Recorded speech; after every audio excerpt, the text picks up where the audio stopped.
আসসালামু আলাইকুম রহমাতুল্লাহ। প্রিয় দর্শক, আজ পবিত্র রমাদান মাসের শেষ জুমার দিনে ইফতারের আগে অথবা শেষ রাতে তাহাজ্জুদ নামাজের পরে মুনাজাতে পবিত্র কোরআনের ছোট্ট একটি ইস্তেগফার ও তাওবার দোয়া অন্তত 3 বার পড়ুন। আল্লাহ তাআলা ওয়াদা করে বলেছেন সকল গুনাহ মাফ করে দিবেন। সেই সাথে প্রিয় দর্শক, মুনাজাতে জাহান্নাম থেকে মুক্তি লাভের এবং জান্নাত লাভের এই দোয়াটি অন্তত 3 বার পড়ুন। আল্লাহ তাআলা আপনার প্রতি সন্তুষ্ট হয়ে যাবেন, ফলে কাল কিয়ামতের দিন জাহান্নাম থেকে মুক্তি পাবেন এবং হাসতে হাসতে জান্নাতে প্রবেশ করবেন ইনশাআল্লাহ। প্রিয় দর্শক, আজকের ভিডিওতে আমরা আরও আলোচনা করব জুমার দিনের গুরুত্ব, ফজিলত ও বিশেষ কিছু আমল সম্পর্কে। সুতরাং গুরুত্বপূর্ণ ভিডিওটি না টেনে সম্পূর্ণ দেখুন এবং আমাদের চ্যানেলের নতুন দর্শক হলে চ্যানেলটি সাবস্ক্রাইব করে পাশের বেল আইকনটি অল নোটিফিকেশন করে রাখুন। প্রিয় দর্শক, আজ পবিত্র জুমার দিন বা শুক্রবার, সপ্তাহের মধ্যে শ্রেষ্ঠ দিন। ইসলামের দৃষ্টিতে এই দিনের মর্যাদা ও ফজিলত অনেক বেশি। ফজিলতের কারণে এই দিনকে সাপ্তাহিক ঈদের দিন বলা হয়েছে। এ প্রসঙ্গে হাদিসে রয়েছে, আল্লাহর রাসূল সাল্লাল্লাহু আলাইহি সাল্লাম বলেছেন, জুমার দিন সপ্তাহের মধ্যে শ্রেষ্ঠ এবং তা আল্লাহ তাআলার নিকট অধিক সম্মানিত। অপর হাদিসে হযরত আবু হুরায়রা রাদিয়াল্লাহু আনহু থেকে বর্ণিত আছে, প্রিয় নবী বলেছেন, সূর্য উদিত হওয়ার দিনগুলোর মধ্যে জুমার দিন সর্বোত্তম। এই দিনে আদম আলাইহিস সালামকে সৃষ্টি করা হয়েছে। এই দিনে তাকে জান্নাতে প্রবেশ করানো হয়েছে এবং এই দিনে তাকে জান্নাত থেকে বের করা হয়েছে। মুসলিম শরীফ হাদিস নম্বর 854। প্রিয় দর্শক, জুমার দিনের অন্যতম গুরুত্বপূর্ণ ফজিলতপূর্ণ আমল হচ্ছে বেশি বেশি পরিমাণে রাসূলের ওপর দুরূদ পাঠ করা। দুরূদ শরীফ খুবই গুরুত্বপূর্ণ ফজিলতপূর্ণ আমল।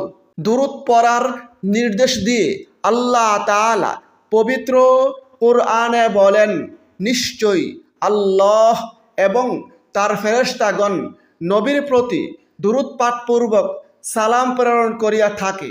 হে মুমিনগণ, তোমরাও তাহার প্রতি দুরূদ পাঠ করো এবং সালাম প্রেরণ করো। সূরা আহজাব আয়াত 56। তাছাড়া জুমার দিন বেশি বেশি পরিমাণে দুরূদ পড়ার জন্য স্বয়ং নবীজি নির্দেশ করেছেন। এ প্রসঙ্গে হাদিসে রয়েছে, প্রিয় নবী বলেছেন, দিন সমূহের মধ্যে জুমার দিনই সর্বোত্তম। এই দিনে আদম আলাইহিস সালামকে সৃষ্টি করা হয়েছে। এই দিনে তিনি ইন্তেকাল করেছেন। এই দিনে সিংহায় ফু দেওয়া হবে। এই দিনে সকল সৃষ্টিকে বেহুশ করা হবে। অতএব এই দিনে অর্থাৎ জুমার দিনে তোমরা আমার ওপর বেশি বেশি পরিমাণে দুরূদ পাঠ করো, কেননা তোমাদের দুরূদ আমার সামনে পেশ করা হয়ে থাকে। সুবহানাল্লাহ। হাদিসে রয়েছে, যদি কোনো ব্যক্তি একবার নবীর ওপর দুরূদ পাঠ করে, বিনিময়ে আল্লাহ তাআলা তার ওপর 10টি রহমত নাজিল করেন, তার 10টি গুনাহ মাফ করেন, তার আমল নামায় 10টি নেকি দান করেন এবং তার মর্যাদা 10 গুণ বৃদ্ধি করেন। সুবহানাল্লাহ। সেক্ষেত্রে প্রিয় দর্শক, আপনি যে কোনো দুরূদ শরীফের মাধ্যমে আমল করতে পারেন। আজকের এই ভিডিওতে আমি আপনাদেরকে একটি দুরূদ শরীফ ভেঙ্গে ভেঙ্গে শিখিয়ে দিচ্ছি। আল্লাহুম্মা সল্লি আলা মুহাম্মাদিন আবদিকা ওয়া রাসূলিকা ওয়া আলাল মুমিনিনা ওয়াল মুমিনাতি ওয়াল মুসলিমিনা ওয়াল মুসলিমাত। আবারও পড়ছি, আল্লাহুম্মা সল্লি আলা মুহাম্মাদিন আবদিকা ওয়া রাসূলিকা ওয়া আলাল মুমিনিনা ওয়াল মুমিনাতি ওয়াল মুসলিমিনা ওয়াল মুসলিমাত। প্রিয় দর্শক, এই পবিত্র জুমার দিনে দুরূদ শরীফের আমলের পাশাপাশি বেশি বেশি পরিমাণে ইস্তেগফারের আমল করুন। ইস্তেগফার খুবই দামি আমল, খুবই গুরুত্বপূর্ণ ফজিলতপূর্ণ আমল। সেজন্যই আমাদের প্রিয় নবী প্রত্যেক দিন 70 থেকে 100 বারের বেশি আল্লাহ তাআলার কাছে ইস্তেগফার বা ক্ষমা প্রার্থনা করতেন। এ প্রসঙ্গে নবীজি বলেন, আল্লাহর শপথ, আমি প্রত্যেক দিন 70 বারে অধিক আল্লাহ তাআলার কাছে ইস্তেগফার বা ক্ষমা প্রার্থনা করি। সুবহানাল্লাহ। তাছাড়া প্রিয় দর্শক, ইস্তেগফারের আমলের মাধ্যমে আল্লাহ তাআলা বান্দার প্রতি সন্তুষ্ট হয়ে যান, সকল গুনাহ মাফ করে দেন।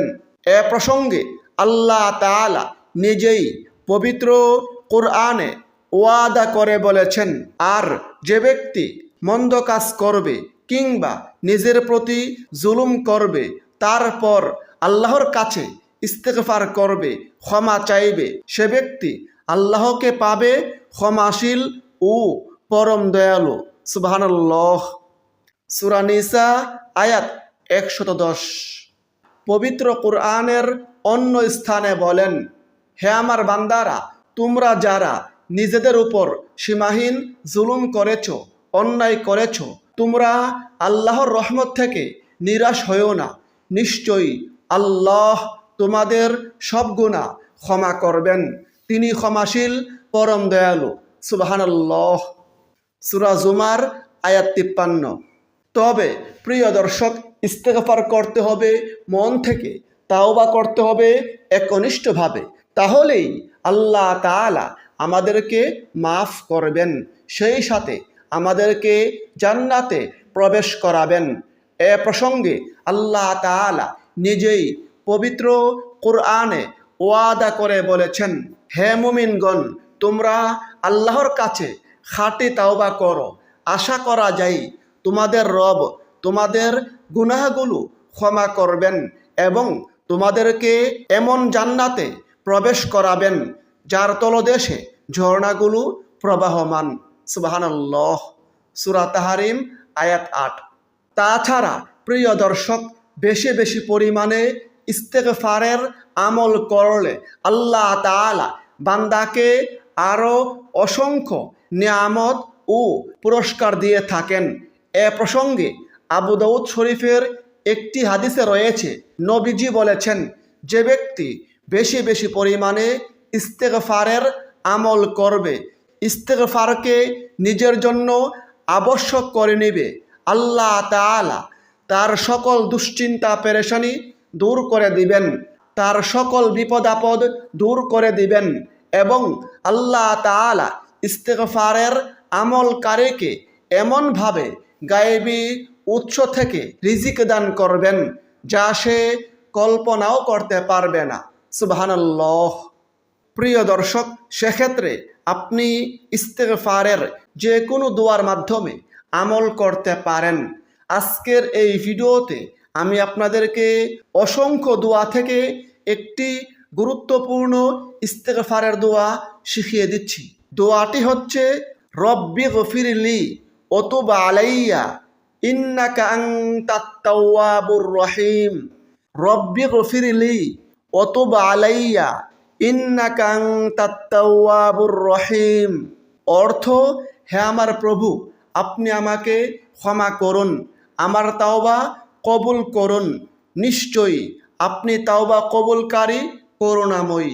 প্রিয় দর্শক, এই আমলগুলো করার পাশাপাশি আজ পবিত্র জুমার দিন ইফতারের আগে অথবা শেষ রাতে তাহাজ্জুদের সময় মুনাজাতে এই দুইটি দোয়া পড়ুন। 1 নম্বর, রব্বি ইন্নী যালামতু নাফসি ফাগফিরলি। রব্বি ইন্নী যালামতু নাফসি ফাগফিরলি। অর্থ, হে আমার প্রভু, নিশ্চয় আমি নিজের উপর জুলুম করেছি, অতএব আপনি আমাকে ক্ষমা করুন। 2 নম্বর দোয়া, আল্লাহুম্মা ইন্না নাসআলুকাল জান্নাতা ওয়া নাউযু বিকা মিনান নার। আল্লাহুম্মা ইন্না নাসআলুকাল জান্নাতা ওয়া নাউযু বিকা মিনান নার। অর্থ, হে আল্লাহ, আমি আপনার কাছে জান্নাত চাই এবং জাহান্নাম থেকে আশ্রয় চাই। হাদিসে রয়েছে, যদি কোনো ব্যক্তি আল্লাহ তাআলার কাছে 3 বার জান্নাত চাই, তখন জান্নাত বলে, হে আল্লাহ, আপনি তাকে জান্নাত দান করুন। আর যদি কোনো ব্যক্তি 3 বার জাহান্নাম থেকে আশ্রয় চাই, তখন জাহান্নাম বলে, হে আল্লাহ, আপনি তাকে জাহান্নাম থেকে মুক্তি দিন।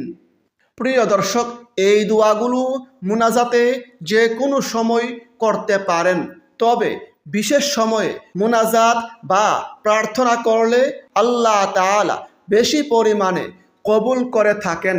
তেমনি গুরুত্বপূর্ণ ফজিলতপূর্ণ 2টি সময় হচ্ছে জুমার দিন আসরের পর থেকে মাগরিবের আগ পর্যন্ত, অর্থাৎ ইফতারের সময়, এবং শেষ রাতে তাহাজ্জুদের সময়। এই 2 সময়ে দোয়া করলে হাদিসে বলা হয়েছে নিশ্চিতভাবে আল্লাহ তাআলা বান্দার দোয়া কবুল করেন। সুবহানাল্লাহ। হাদিসে রয়েছে, নবীজি বলেছেন, 3 ব্যক্তির দোয়া ফিরিয়ে দেওয়া হয় না। 1 ন্যায়পরায়ণ শাসকের দোয়া, 2 নির্যাতিত মাজলুম ব্যক্তির দোয়া, 3 রোজাদার ব্যক্তির ইফতারের সময়ের দোয়া। সুবহানাল্লাহ। হাদিসে রয়েছে, নবীজি বলেছেন, প্রত্যেক দিন রাতের শেষ তৃতীয়াংশে, অর্থাৎ শেষ রাতে, আমাদের রব দুনিয়ার আসমানে, অর্থাৎ প্রথম আসমানে নেমে আসেন এবং ডাকতে থাকেন, কে আছো, আমাকে ডাকো, আমি তোমার ডাকে সাড়া দিব। কে আছো, আমার কাছে ক্ষমা চাও, আমি তোমাকে ক্ষমা করে দিব। কে আছো, আমার কাছে প্রার্থনা করো, আমি তোমাকে দান করব। এভাবে আল্লাহ তাআলা ফজর পর্যন্ত ডাকতে থাকেন। সুবহানাল্লাহ। সুতরাং প্রিয় দর্শক, বুঝতেই পারছেন এই 2টি সময়, অর্থাৎ ইফতারের সময় এবং শেষ রাতের সময়টি খুবই গুরুত্বপূর্ণ। সুতরাং এই 2 সময়ে অবশ্যই আল্লাহ তাআলার কাছে 2 হাত তুলে প্রার্থনা করুন। ইনশাআল্লাহ আল্লাহ তাআলা আপনার দোয়া কবুল করবেন। এবার আসুন কিভাবে আল্লাহ তাআলার কাছে প্রার্থনা করবেন, মুনাজাত করবেন, সে সম্পর্কে সংক্ষেপে বলে দেই। প্রিয় দর্শক, মুনাজাতের শুরুতে এক জায়গায় বসে চুপি চুপি প্রথমে এই দোয়াটি অন্তত 3 বার পড়ুন। আস্তাগফিরুল্লাহ আল্লাযী লা ইলাহা ইল্লা হুয়াল হাইয়ুল কাইয়্যুম ওয়া আতুবু ইলাইহি। তারপরে ইসমে আজম বা মনের আশা আকাঙ্ক্ষা পূরণের দোয়াটি অন্তত 1 বার পড়ুন। আল্লাহুম্মা ইন্নী আসআলুকা বিআন্না লাকাল হামদু লা ইলাহা ইল্লা আনতাল মান্নানু বাদিউস সামাওয়াতি ওয়াল আরদি ইয়া যাল জালালি ওয়াল ইকরাম ইয়া হাইয়্যু ইয়া কাইয়্যুম। তারপরে কমপক্ষে 3 বার দুরূদ শরীফের আমল করুন। সেক্ষেত্রে আপনি যে কোনো দুরূদ শরীফ পড়তে পারেন। আপনি চাইলে এই ছোট্ট দুরূদ শরীফটি পড়তে পারেন, আল্লাহুম্মা সল্লি ওয়া সাল্লিম আলা নাবিয়িনা মুহাম্মাদ। তারপরে সর্বশেষে 2 হাত তুলে বিনয়ের সঙ্গে আল্লাহ তাআলার কাছে প্রার্থনা করুন এবং প্রার্থনার শুরুতে অবশ্যই আল্লাহ তাআলার যে কোনো প্রশংসামূলক বাক্যের দোয়া পড়ুন। সেক্ষেত্রে আপনি চাইলে এই দোয়াটিও পড়তে পারেন, আলহামদুলিল্লাহি রাব্বিল আলামিন। অতঃপর মুনাজাতে নিজের সকল প্রয়োজনীয় দোয়া করুন এবং আল্লাহ তাআলার কাছে নিজের এই জীবন যৌবনের সকল গুনাহের কথা স্বীকার করে ক্ষমা প্রার্থনা করুন। সেই সাথে প্রিয় দর্শক, পবিত্র কুরআনের ইস্তেগফারের ছোট্ট দোয়াটি অন্তত 3 বার পড়ুন। রব্বি ইন্নী যালামতু নাফসি ফাগফিরলি, এবং জাহান্নাম থেকে মুক্তি লাভের ও জান্নাত লাভের এই দোয়াটি অন্তত 3 বার পড়ুন। আল্লাহুম্মা ইন্না নাসআলুকাল জান্নাতা ওয়া নাউযু বিকা মিনান নার।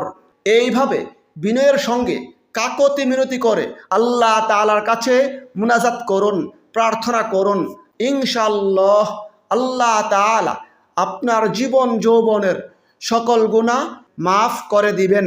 সেই সাথে প্রিয় দর্শক, আল্লাহ তাআলা আপনার সকল দোয়া কবুল করবেন, মনের সকল নেক আশা পূরণ করবেন ইনশাআল্লাহ।